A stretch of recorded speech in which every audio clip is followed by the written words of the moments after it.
Alors ce soir, évidemment, nous allons parler du couvent. C'est notre dernier rendez-vous avant. Il y aurait, en tant que président du comité du musée, il va y avoir la première semaine de juillet l'ouverture de l'exposition sur le sanctuaire de Sainte-Anne-du-Bocage. Okay? On va vous communiquer évidemment la date, l'heure et tout ça. Et ça sera au musée. Espérons, on va faire quelque chose à l'extérieur si c'est possible. Alors ce soir, on va parler du couvent de Caraquet. La photo que vous voyez là, hein, et la photo, elle date de 1890. C'est une construction imposante pour l'époque. Et il y a beaucoup de similitudes entre l'histoire du couvent et l'histoire du collège. Premièrement, c'est deux bâtiments imposants en pierre. Les deux bâtiments ont été agrandis 2 fois. Les deux bâtiments ont été agrandis, entre autres, avec l'architecte Nazaire Dugas. Les deux bâtiments étaient des maisons d'éducation qui ont été évidemment menées par une communauté religieuse respective pour chaque institution. Et comme diraient les vieux, ils ont passé au feu tous les deux. Alors, là, je fais ça. Voilà. C'est pas grave. Alors, Monseigneur Paquet. Monseigneur Paquet est un personnage très intéressant parce que c'est lui qui a bâti l'église dans laquelle nous allons encore toujours. Hein? Paquetteville, c'est à cause de lui, au niveau Paquetteville. Né en 1804 à Québec. Il est mort, évidemment, au Québec parce qu'il avait été hospitalisé, mais il va être enterré ici à Caraquet en 1869. Histoire très intéressante, Monseigneur Paquet, parce qu'après qu'il est ordonné, il est un peu pris sous l'aile du père Gagnon qui était dans le comté de Kent, et il va lui confier une paroisse, une petite paroisse qui dépendait du père Gagnon, qui était Chemougoui. Ça a mal été, mais pas à peu près. Il avait été perçu par les gens de Chemougoui comme un prêtre colonisateur venant du Québec, où les Acadiens, pour lui, c'était pas quelque chose, évidemment, de très instruit, de très élégant dans leur comportement. Bref, mauvaise expérience. Toujours est-il que dans les années 40, il arrive à Caraquet et il va, entre autres, bâtir l'église dans laquelle, comme je vous dis, nous allons toujours, ceux qui y vont. Alors, qu'est-ce qui est intéressant de compte, c'est lorsqu'il meurt, dans son testament, il a laissé une somme d'argent pour la construction d'un couvent pour jeunes filles. Okay? La somme était de 160 $. Donc, vous savez, 160 $ à l'époque, c'est de l'argent, surtout que ce genre de projet-là est fait évidemment par des corvées la plupart du temps. Pour vous donner un exemple, lorsque le père Parent est à Caraquet dans les années juste avant lui, il va dire dans une de ses correspondances, il n'y a pas $1 à trouver dans la paroisse. OK? C'est pas pour rien que... OK? Alors, ils vont revenir au père Pelletier, celui qui va, évidemment, le succéder, OK? Le père Pelletier qui devient le curé de Caraquet de construire le couvent, ce qu'il va faire dès 1871, et il va être, évidemment, terminé en 1874. Au printemps de 1874, le couvent est terminé. Oh, attendez, je recule. L'important, ce n'est pas de bâtir, l'important, c'est de trouver quelqu'un, une communauté qui va s'assurer de mener cette institution-là, d'y dispenser, évidemment, l'instruction. Alors, il faut absolument avoir l'autorisation de Monseigneur Rogers, hein, celui avec qui le père, Monseigneur Allard, s'est chicané lorsque le collège lorsqu'il a été le temps de faire venir les udistes pour le collège, hein, dans la célèbre rencontre à Chatham, OK, en 1898, hein, le père alors note, il dit, hein, lorsqu'il rencontre Monseigneur Rogers, Monseigneur Rogers dit, vous êtes ici pour longtemps, il dit, tant aussi longtemps que je n'aurai pas l'autorisation de faire venir une communauté. Et le père alors dit, il tomba dans une rage, l'écume à la bouche, avec l'écume à la bouche. OK, c'était pas, OK, c'était ces prêtres, ces évêques irlandais catholiques-là, étaient favorables à la venue de communautés religieuses féminines, mais masculines, c'était toujours un peu compliqué. Alors, les congrégations religieuses. Et cette semaine, je parlais au père Como, il va falloir le convaincre de nous donner une conférence sur les communautés religieuses, tant masculines que féminines, parce qu'il y en a. OK? Vous voyez ici, hein, les religieuses adoratrices du précieux sang. Il y en a de toutes les sortes. Les carmélites déchaussés, les carmélites qu'on va voir. Ah, c'est pas croyable, voilà. On continue, hein? Vous en avez d'autres ici. Hein?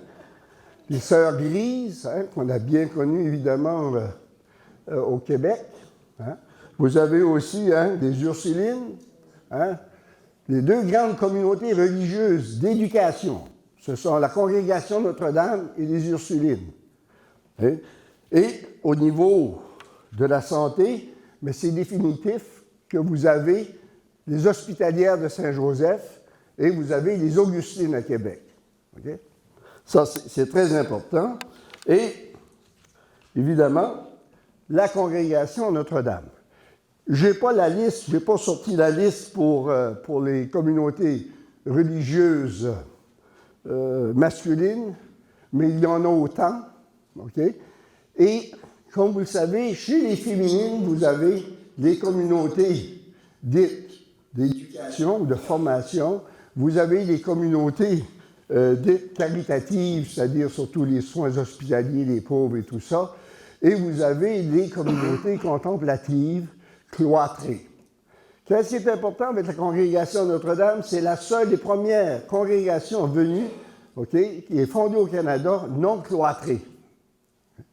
Alors, le cloître, c'est un peu plus compliqué, mais ça remonte au jansénisme parce que avant le jansénisme, les communautés religieuses féminines n'étaient pas cloîtrées. Alors, chez les garçons, ou si vous voulez, chez les communautés masculines, vous avez évidemment beaucoup de communautés qui sont vouées à l'éducation. On a eu, comme à Caraquette, les udistes. On va avoir les Saintes-Croix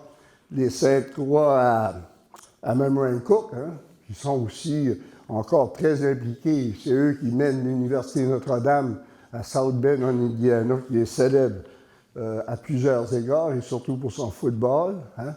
Vous avez les Vincentistes, la communauté Saint-Vincent-de-Paul, qui mène la plus grande université catholique aux États-Unis, qui est DePaul, à Chicago. Bref, vous en avez beaucoup. Et vous avez, évidemment, des communautés masculines qui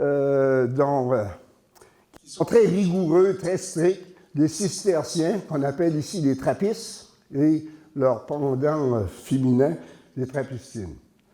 Alors, à Caraquette, c'est Marguerite Bourgeois. Hein? À Caraquette, c'est Marguerite Bourgeois qu'on va choisir, mais avant ça, je vais vous parler de ça. Dans les communautés masculines, vous avez les Sulpiciens. Les Sulpiciens est une congrégation masculine, OK, mais pas de vœux. OK? Ils font de l'apostolat, ce sont des prêtres, mais il n'y a aucun vœu comme vous avez dans des communautés, hein, comme, je ne sais pas moi, des Oblats ou quoi que ce soit. Et ça, c'est leur église à Paris.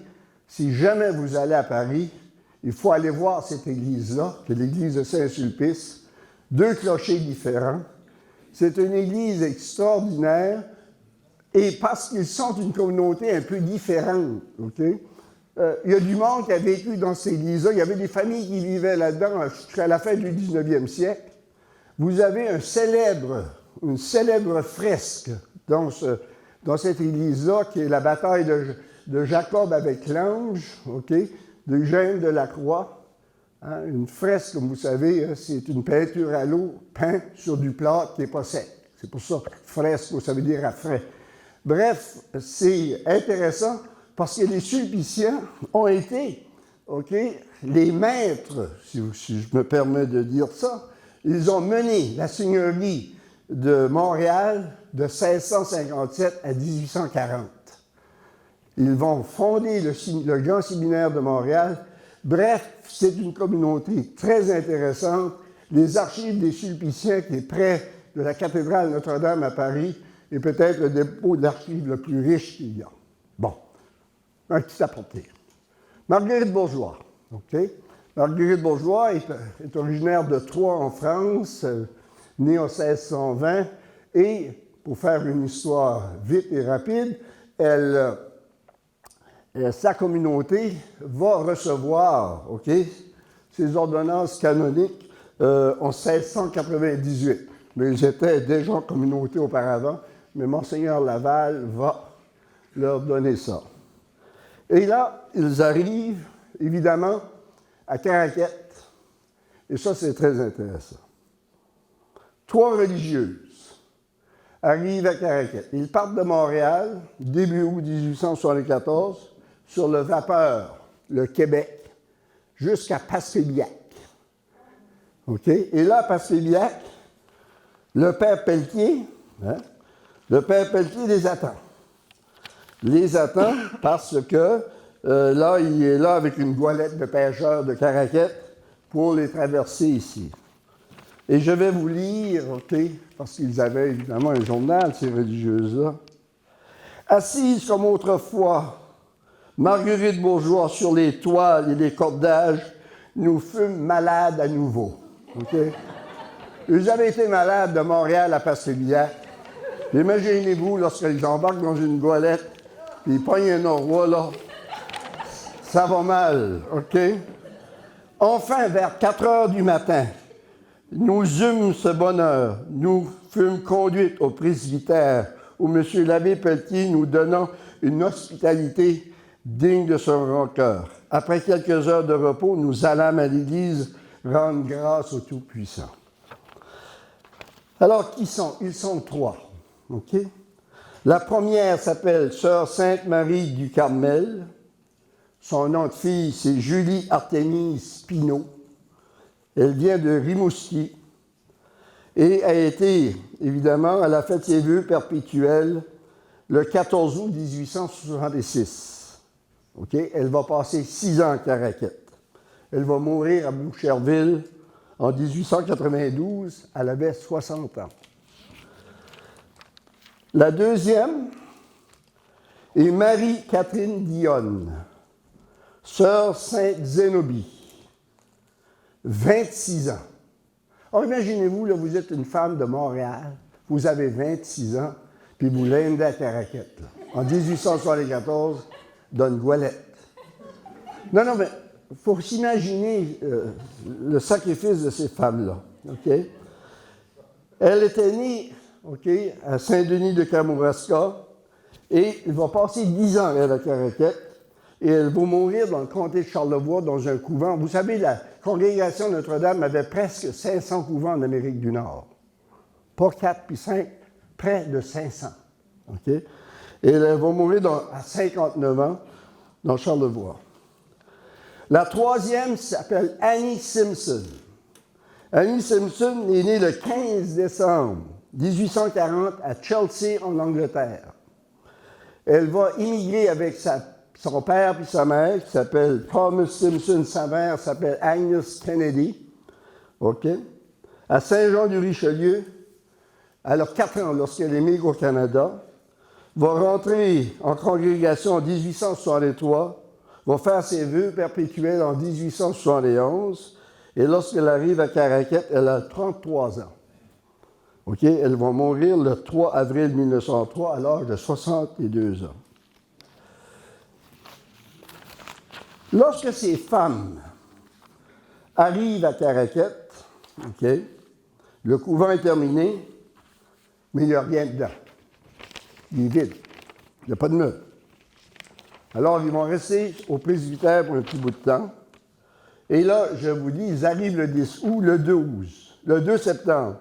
Nous avons fait l'ouverture des classes sous la protection de Saint-Joseph.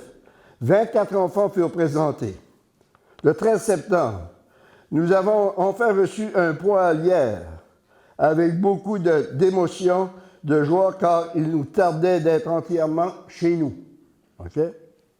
Nous avons pris notre premier repas le 13 septembre à midi, dans le couvent. OK? Écoutez ceci. Il consistait de la soupe au lait, du poisson, des patates et du pain emprunté. Ouais, il venait juste avoir le poêle, là, puis c'est bien. Le 4 novembre, encore une fois, imaginez-vous, là, on est en 1874. Là. Netflix n'est pas inventé, là. Le 4 novembre, je terminerai avec ça, là. Hier, nous avons fait une grande provision de copeaux et de ripes dans les petites cabanes du dortoir afin d'allumer les poêles l'hiver. Nous présumons avoir un peu froid car nous n'avons pas une corde de bois dans la cour. Alors, c'est un contexte difficile. Et le contexte est encore plus difficile car lorsqu'ils arrivent à Caraquette en 1874, nous sommes en pleine épidémie de picote. Et si vous voulez savoir ce que ça veut dire, allez dans le cimetière qui est tout près d'ici, à côté de l'hôtel de ville, puis regardez les pierres de temple. Dévastateur au niveau des enfants surtout. En plus de la picote, nous avons évidemment toute la question scolaire.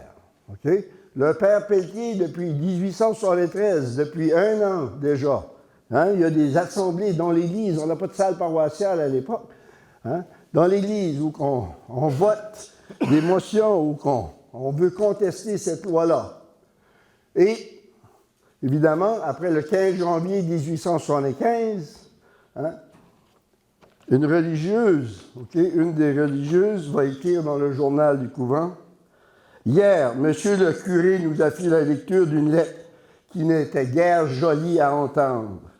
C'était une personne sans foi qui l'avait conçue. Elle imposait à monsieur le curé l'obligation d'arrêter cette bande de pirates dont il était le commandant, ajoutant que si tout cela ne finissait pas, il saurait se venger en brûlant le presbytère et autre chose. Hein? Nous comprîmes que cette autre chose était la destruction du couvent. Sans paraître craindre cette triste menace, nous prîmes cependant nos précautions et nous empaquetâmes hier soir nos effets dans des sacs afin de pouvoir sauver quelque chose plus facilement en cas de feu. Nous nous couchâmes très inquiètes. Alors, elle a écrit ça le 17 janvier 1875. Évidemment, on connaît l'histoire de Louis-Mailloux, ça se termine tragiquement. Et pour le père Pelletier, le curé qui a accueilli, qui avait bâti le couvent et qui a accueilli ces religieuses-là, il est ni plus ni moins chassé, c'est-à-dire qu'on l'envoie dans une paroisse dans le fin fond du Madawaska parce qu'évidemment, la question des écoles, il en était très mêlé et on dit qu'il était un peu responsable. Bref, il est parti. Et celui qui a écrit cette lettre-là, selon des rumeurs de l'époque, serait Colson Hubbard. Colson Hubbard était commis chez le magasin des Young. Colson Hubbard était le beau-frère de Robert Young. Robert Young avait marié une Hubbard de l'île du Prince-Édouard. Alors, qui arrive? Théophile Allard. Là, c'est dans son habit de monseigneur de 1906, parce que Monseigneur Allard est un homme d'autorité puis un homme d'honneur. Il adore beaucoup ça. Il y a des photos de lui à Conon-Fer. Alors ça, c'est sa photo la plus classique. Mais à l'époque, il est curé, mais il avait été vicaire du père Le Paquet auparavant. Alors, Théophile Allard devient, évidemment, le curé et il a chicane lève avec les sœurs. Il y a deux de ses nièces qui fréquentent le couvent, mais il ne veut pas payer. Okay? Ça coûtait 5 piastres par année pour aller au couvent. Okay? Il ne voulait pas payer. Alors là, ça va mal. Alors l'évêque dit, bon, toi tu vas prendre la route aussi, ça fait ça, on va à Paquetteville. Et un autre curé viendra. La prochaine slide est intéressante. C'est la visite du gouverneur général du Canada, Lord Minto et Lady Minto à Caraquette en 1901. C'est pas n'importe qui. On parle du gouverneur général à Caraquette en 1901. Et c'était une grande tournée. Il est arrivé dans le port, il était à Gaspé. Il faisait tout la terre d'Alousie. Il a fait, bref, un très grand voyage dans l'est du Canada. Et selon Onesphore Turgeon, qui était le député à l'époque de Gloucester, qui aime beaucoup se vanter, c'est grâce à lui ici que Caraquette est dans l'horaire. Bref, Minto arrive à Caraquette le 12 juillet 1901 avec sa femme sur le brise-glace, okay? Le Minto, okay? Qui avait été bâti à son nom d'ailleurs. Et on a dressé des arches, il y avait des comités. Bref, j'en parle beaucoup dans mon livre qui s'en vient sur les Reeves. Et la réception, évidemment, est au collège.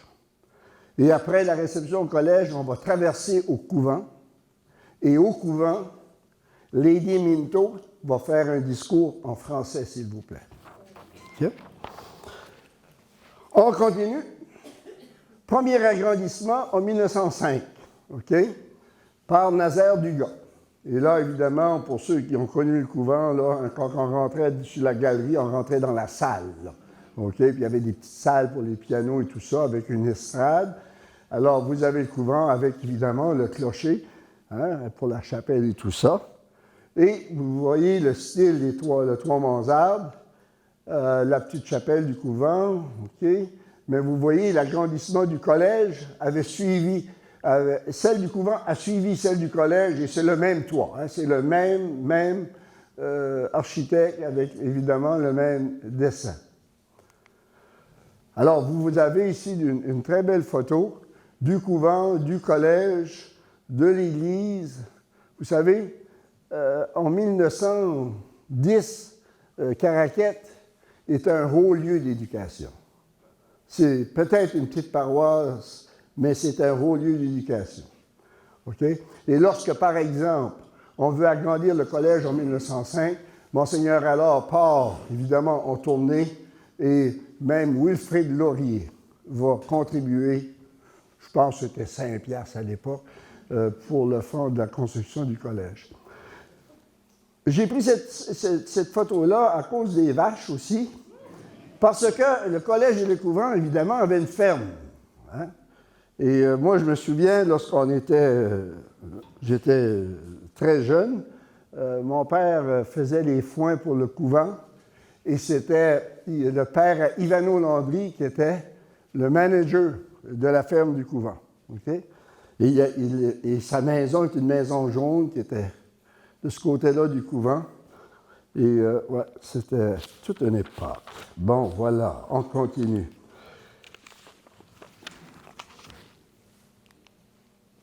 Vous avez... Ah non, je ne sais pas pourquoi ça fait là, parce qu'on reviendra plus tard, ça. Les activités parascolaires, OK? Alors là, vous avez évidemment la religieuse avec le buggy, puis évidemment, parce qu'on faisait des promenades. Et en 1800, 2 ans après qu'ils sont arrivés, dans le journal du couvent, la religieuse écrit « Nous avons fait l'acquisition d'un cheval aujourd'hui pour la somme de 20 $. Le cheval n'était pas cher. Non. OK? Alors, vous avez ça. Vous avez évidemment des excursions à Lille. Hein? Lille était un lieu très prisé à l'époque. Et en fin d'année, mais évidemment, les finissants, on allait faire un pique-nique à Lille. On ne voit pas bien, mais la religieuse est là, OK? Ça. Le théâtre. Il faut comprendre que ça soit au collège ou que ça soit au couvent, c'est une éducation classique dans le sens le plus large du mot. c'est-à-dire qu'on fait du théâtre, on fait de la musique, on fait de l'art oratoire, on fait évidemment nos humanités, et toujours dans un contexte évidemment religieux. Mais ici vous avez évidemment en juin 1942, le titre s'appelle Mère sublime, okay? Pièce en 3 actes. Et là, si vous allez dans l'ordre, la seule femme dans le groupe s'appelle Eva Cormier, okay? Wilfrid Paulin, Henri Duguay, vous savez, Duguay, l'hôtel Dominion, là, okay? Yvan Légère, Gérard Chenard, Wilfred Poulaine, puis Claude Pinault. Alors, vous avez, évidemment, et on faisait des séances, des séances du couvent, comme celle du collège, étaient très courues. Alors, la musique, évidemment, et là, quand l'amicale se rencontre, les anciennes vont définitivement s'installer au piano. Et là, vous avez 2 personnes qui ont, moi je les appelle les ambassadeurs, ils ont été des ambassadeurs, ils le sont encore de Caraquette et de l'Acadie. C'est René Cormier qui est maintenant sénateur et Rose-Marie Landry qui est vice-doyenne de l'École de musique de l'Université de Montréal. Alors, c'est 2 personnes qui ont fréquenté le couvent en tant qu'élèves en musique. Là, je vais, si vous voulez, prendre un chemin un peu loin du couvent. On va parler d'éducation. Okay? Parce que c'est une maison d'éducation, il faut comprendre que le couvent, dans le contexte dont je vous parle, est une école privée. Okay? Il faut payer par le couvent. C'est pas cher, mais c'était cher pour le monde à l'époque. Alors, vous avez 2 ouvrages qui, d'après moi, sont incontournables pour comprendre. Okay?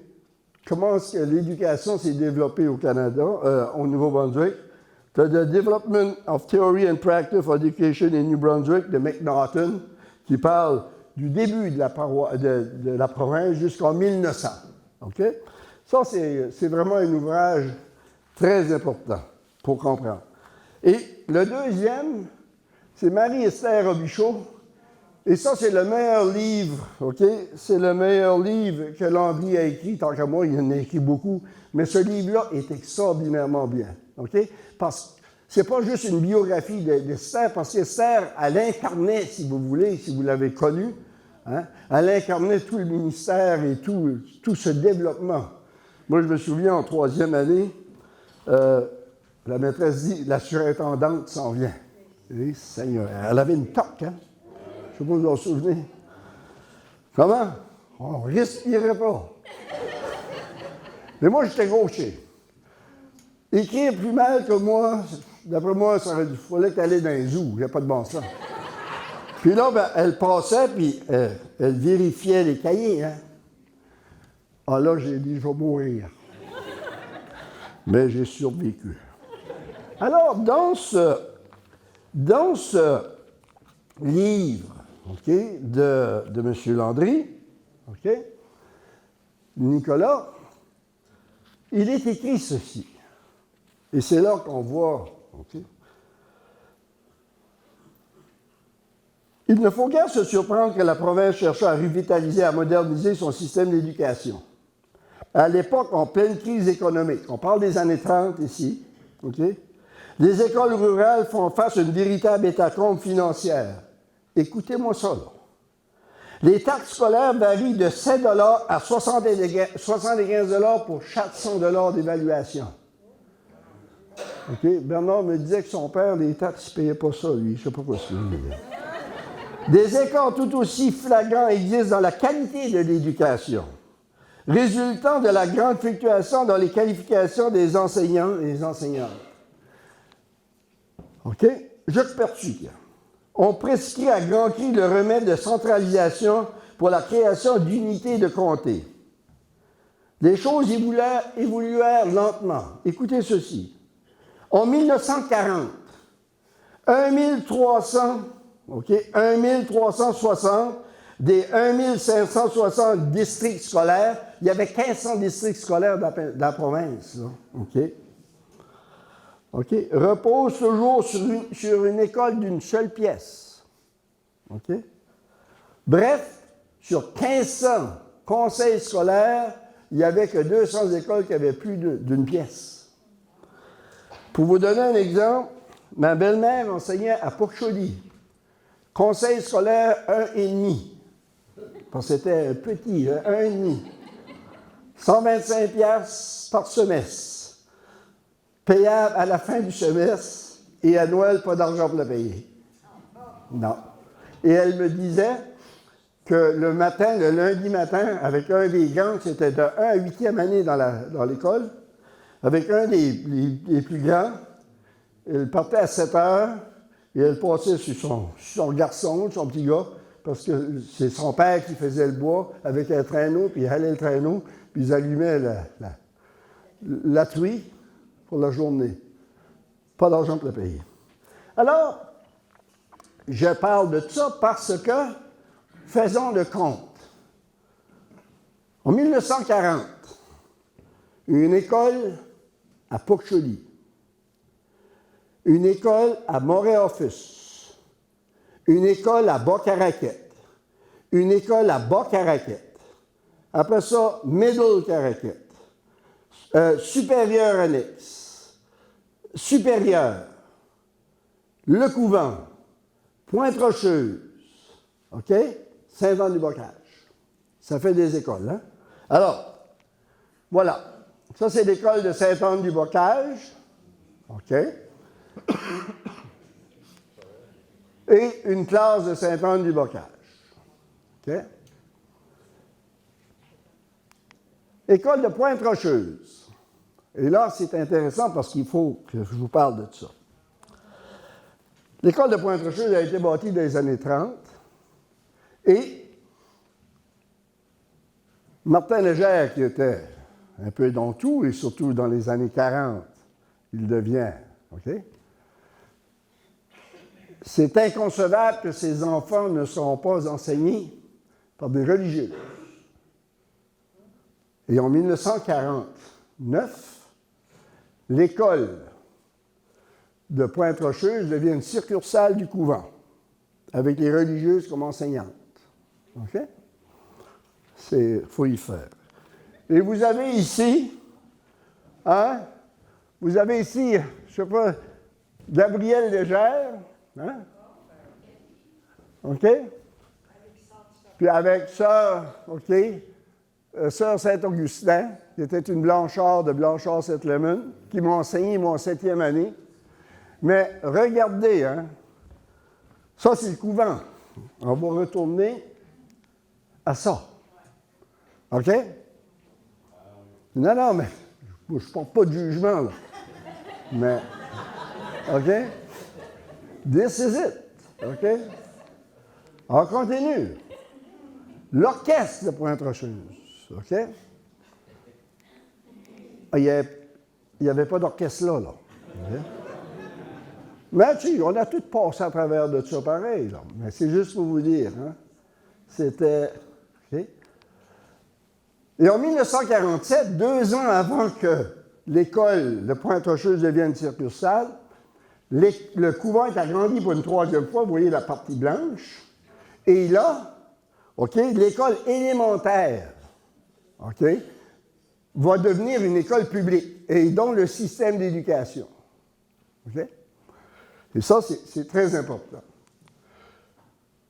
Là, vous avez évidemment une prestation d'une espèce d'orchestre. Vous avez ici Denise Robichaud. OK? La fille à Jean Robichaud. Les noms sont là. Mais c'est assez intéressant parce qu'encore une fois, hein, on est dans le système public, mais ça ne change rien au niveau de l'orientation de l'éducation. OK? Anne est là. Hein? Bon, oui, Anne est là. Oui. Anne Aïdar Robichaud, la 13. Tu es là. Ouais. Tu as changé un peu. Alors, OK, mais c'est pour vous dire que le système, lui, il ne change pas. Tu peux être dans l'école publique, les religieuses, eux, continuent. Et là, vous avez 3 écoles qu'on va construire dans les années 50, OK, qui va être l'édifice Édouard Robichaud dans une. L'autre, c'est qui va être l'atelier, qui est l'atelier de la rencontre, puis la supérieure annexe, c'est le club du bel âge, OK? Et là, vous avez la photo, OK? Encore une fois, d'une classe des années 50. J'attire votre attention sur ce gars. Ça, c'est Pocan. Je ne sais pas vous en souvenez de Pocan. OK? Claude Albert et Claudette, sa sœur, ils étaient des jumeaux. OK? Ghislaine Lantaigne, la fille à Paul Lantaigne. André Lantaigne, son frère. Ça, c'était mon école à moi, ça. Je n'étais pas là, journée-là, j'ai manqué de classe. Non, c'était la classe en avant. Il y avait 3 classes dans cette école-là. Et ça, c'était la classe à Mademoiselle Simone, qu'on appelait. Voilà. Première graduation de l'école supérieure, OK, qui était où est l'école donc, que je viens de vous montrer. OK? Et ça, c'est intéressant, hein? Le directeur Léo Viano, c'est lui qui a fondé Léo Fight Club. Ah oui, c'est lui, ça. Ça, c'est Réginald Légère qui m'a trouvé ça. OK? Et puis, évidemment, vous avez ici la femme à Livet Mallet de Chupagan, Gilberte. OK? Et puis ici, vous avez Carmel Lantaigne, je ne sais pas qui elle était. Puis ça, ici, c'est Muriel Young, c'est la sœur à Joan Young. OK? Qui vit toujours, d'ailleurs. Cours commercial, OK? Le cours commercial du couvent avait très grande réputation. Vous avez ici, évidemment, une photo du cours commercial de la graduation 1942. OK? Vous avez ici Pamphile Genet, le frère à Fernand Genet. OK? Et à Ruffin Genet. Puis vous avez Wilfred Foulem. Ça, c'est les 2 seuls garçons qu'il y avait là, pour cette classe-là. OK? Les derniers diplômés de 1959 du cours commercial, écoutez, vous avez Médard Gionnet, vous avez Roger Mourant, OK? Vous avez Fernand Genet, Fernand Rosemary Genet, Delphin Deveau, Aline Cormier, Juliette Robichaud, la femme à Roland Albert, OK? Ça a été la dernière graduation du cours commercial. Là, vous avez la classe de finissants. Ah! Attendez dans une minute que je regarde. Oui, non, c'est ça. La classe de finissants. Et puis, vous en avez une ici qui est très intéressante. OK? Ici, c'est Alain Lantaigne. Alain? OK. Oui, oui. Alain Muriel, là. Oui, oui. OK. Ouais. Ouais. Oui, mon nom est là aussi, oui. Ouais. Ouais. Parce que ça, c'est la dernière. Après ça, le couvent, évidemment, va être une école de musique, mais ça sera terminé. Et on parle de construire, évidemment, une polyvalente. Et à Caraquette, le changement, c'est toujours difficile. Parlez-en à Bernard Thériault. Il commence juste. Et s'il pense qu'il va tout faire ça en claquant des doigts. Alors, en 1956, on veut bâtir une régionale, l'école dans laquelle nous sommes dedans. Et là, vous avez ce document merveilleux que Bernard m'a passé. Des pétitions basées sur des arguments vagues et des estimés non officiels à propos du projet de construction de l'école régionale ont circulé tout dernièrement dans la paroisse de Caraquette. Beaucoup de nos bons paroissiens se sont laissés tromper par ces informations, qu'ils n'étaient ni complètes ni fondées sur des chiffres officiels, afin d'exposer au public, okay, de l'autre côté de la médaille et sur les générations futures, nous croyons qu'il est de notre devoir de faire circuler des chiffres officiels en date du 17 avril 1957, s'y inclus. Alors, on dit qu'on a voté pour bâtir une école. On pense, OK? Et là,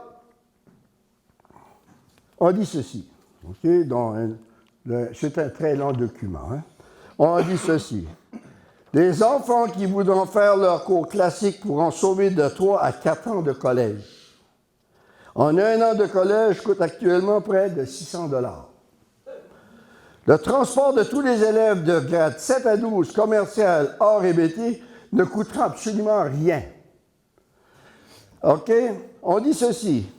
Avec une école régionale, on attire les meilleurs professeurs. Avec l'école consolidée, nous pourrons en arriver à obtenir les avantages suivants. Une école des pêcheries, OK?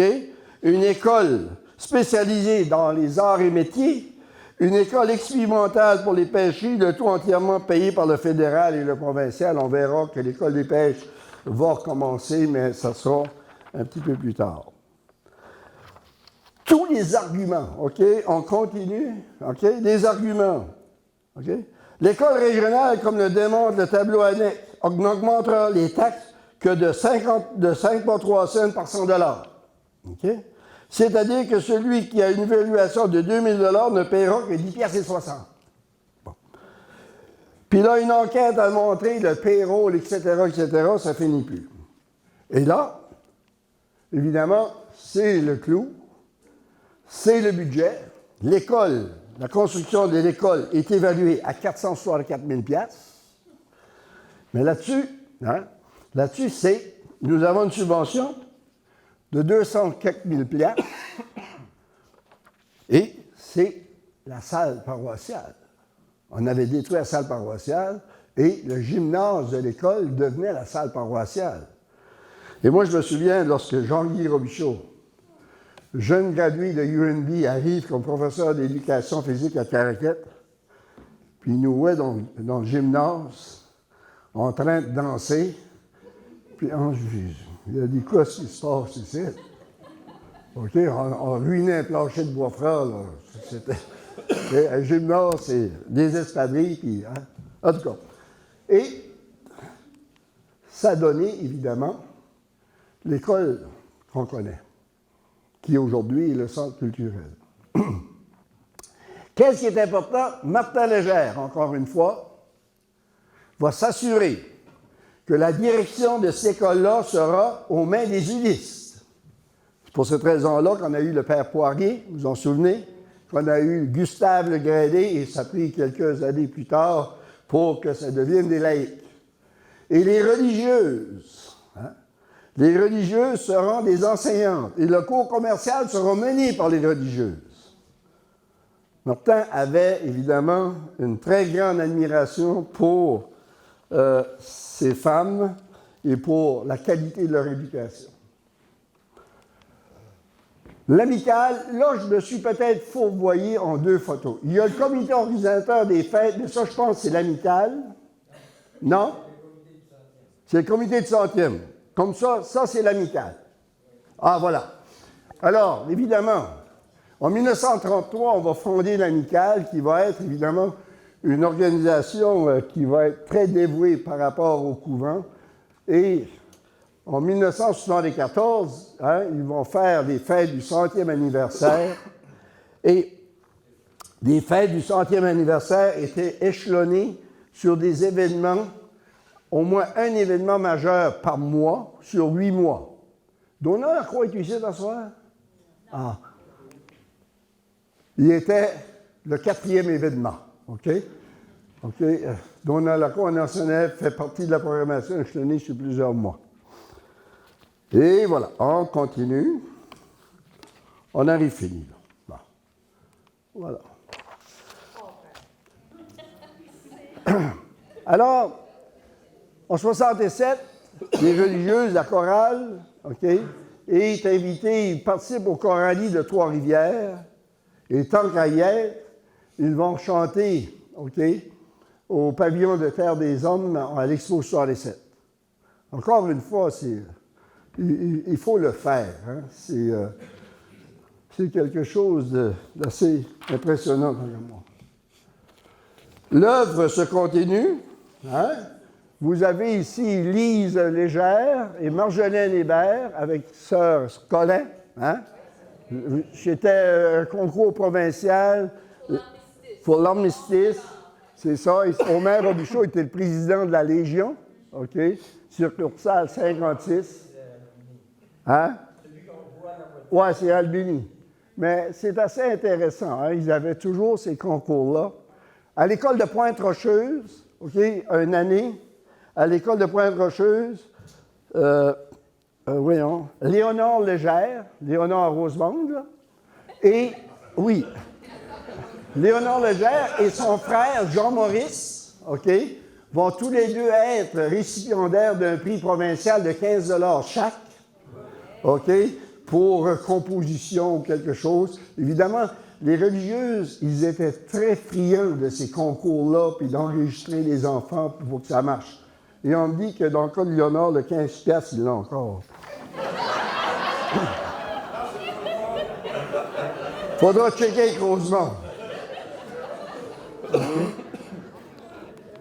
Alors évidemment, hein, avec l'ouverture de l'école Marguerite Bourgeois, en 1977, se terminait, hein, si vous voulez, une œuvre de 103 ans, surtout au niveau élémentaire, avec évidemment Gabriel Paulin. Le ministre, c'est Chuck Gallagher, Germain Blanchard, qui est le directeur, et Maurice Duguay. Je ne sais pas si Germain était directeur à l'époque ou qui est maire de la ville, en tout cas. Et vous avez évidemment la petite fille, c'est la petite fille à Clarence Savoie, qui était aveugle. Vous vous en souvenez? Ouais. Ouais. OK. Je veux juste. Ah oui, attendez. Le couvent. OK. Alors, évidemment, le 2 mars 1992, tout le monde s'en souvient qu'il était à Caraquette. C'est une très belle photo, évidemment, qui a été prise par Yvan. Beaucoup des photos, comme d'habitude, c'est Yvan qui nous les fournit. Et il m'a dit, par exemple, que là, il fermait jusqu'au mois d'octobre. OK? Puis j'en profite aussi pour souligner la petite exposition qu'on appelle la valise du musée, que Sylvain nous fait partager à chaque conférence. C'est très bien, ce soir aussi. OK? Édith, hein, Légère, a composé ce poème, ou cette chanson. C'est dans la revue d'histoire. OK. Est-ce qu'il y aurait des questions? Pas de questions, non? Tout va bien? Oui. Ah, je l'ai sauté, oui. Il y avait le boutillier. Il y avait supérieur, le boutillier, puis supérieur annexe. Ouais. Ah non, il y avait des écoles, là. Puis, qu'est-ce qui est intéressant? C'est le taux de graduation. Hein. C'était épouvantablement bas, surtout chez les garçons. Puis, ça n'aurait pas été des religieuses qui offraient un cours commercial. T'sais. Moi, je me souviens la première fois qu'on a eu un maître d'école. En amont qui est du dos. C'était des maîtresses d'école. Un maître d'école, ça n'existait pas, ça. On ne voyait pas ça. OK? Le cours commercial était pour les gars, mais quand tu regardes dans les photos, oui. C'est les femmes. Oh oui, oui, je suis complètement d'accord. Mais au moins, il y a cette opportunité-là. Puis, puis tu avais évidemment un certain nombre de garçons qui, à partir de la 9e année, s'en allaient au collège de Bathurst ou à Vermont Cook. Mais encore une fois, c'était une minorité. Et souvent, hein, c'est pour y aller, ben là, il disait qu'il voulait faire prêtre, puis en tout cas, tu sais, ça coûtait moins cher. Mais, tu sais, dans l'ensemble, c'est presque incroyable. Tu sais, il faudra attendre. Et lorsque je parle d'ici, de la nacelle, là, qui a ouvert ses portes à l'automne de 1959, Chupagan l'avait fait en 1948. Paquetteville l'avait fait en 1949. Nous, ça a pris un autre 10 ans. Parce qu'il y avait ces petites écoles-là, puis on y tenait comme l'or en bord. Surtout dans le cas de Leboutillier supérieur annexe, puis l'autre. C'était des écoles neuves, ils avaient été bâties en 1955. Comprends-tu? Ça fait là, on voulait finalement, on va les conserver un certain temps, À partir de 7e année, c'était fini. À partir de 1960, tu venais à la polyvalente ici. Est-ce que c'est parce qu'il n'y avait pas de moyens de transport? Ben non. Tout le monde allait à pied. Tout le monde allait à pied. C'est ça. Moi, je me souviens, moi, manquer une journée d'école, ça, c'était impossible, ça. Non, ça, jamais. Tempête, pas tempête, on ouais. OK? Puis, qu'est-ce qui arrive, c'est que comme nous, les 3 institutrices qu'on a eues, là, toute leur carrière dans cette école-là. Priscille Laviolette a enseigné tout le temps là. Madame Chenard, tout le temps là. OK? Tu sais, Yveline Chenard a enseigné maman, elle m'a enseigné, puis elle a enseigné Michel, mon garçon. Il faut le faire, là. OK? 39 ans. Tu sais? Alors, tu sais, il faut comprendre que c'est seulement à partir des années 60 qu'on peut voir un développement significatif de l'éducation lorsqu'on a commencé à centraliser. Et on a commencé à centraliser, à fournir du transport, à fournir... Mais qu'est-ce qui est arrivé? Puis ça, c'est une observation à moi. Aujourd'hui, qu'est-ce qu'on appelle une éducation classique dans son grand mot n'existe plus. Tu vas à l'école, tu apprends ta matière, puis tu t'en vas. Il n'y a plus de théâtre, il n'y a plus de... On en fait, mais il n'y a aucune rigueur. Tu sais? Moi, je vais vous donner un exemple. Alors, je termine là-dessus. En 6e année, il y avait, à partir de 1956, on a les festivals de musique de Bud Lauster. OK? Et là, évidemment, il fallait être de la partie. Et moi, je suis dans la classe, je pense que je suis en... Oh non, je ne sais pas, 58, 59, en tout cas. Je suis le plus grand de la classe. Et là, évidemment, c'est la posture, c'est la diction, et on fait un chant. Et moi, je suis dans le milieu de la pyramide, parce que c'est moi qui est le plus grand, puis ça va faire comme ça. Mais je ne peux pas chanter. Ça fait tout ce que je fais, je mime. Ça va. Arrive au festival, dans le milieu de la chanson, je me lâche. Tu sais, je suis un enfant, j'ai été nerveux, j'ai décollé moi pareil. Je m'en souviendrai toujours. On fait 74. Les gagnants avaient fait une 92. La juge dit, très belle posture, titi tata. Voix discordante. Boum. Alors, lorsque c'est venu le temps, l'année suivante, OK, en 7e année, la religieuse, de ça, c'est Abigail Clarence. On sait que tu ne peux pas chanter, on a vu ça l'an passé, là. Tu vas déclamer. Et jusqu'en 12e année, festival de musique du Bud Lauster, je déclamais. En 12e année, j'ai gagné tous les honneurs, j'étais tout seul. Tout seul, gagné, merci, bonsoir. OK, bye.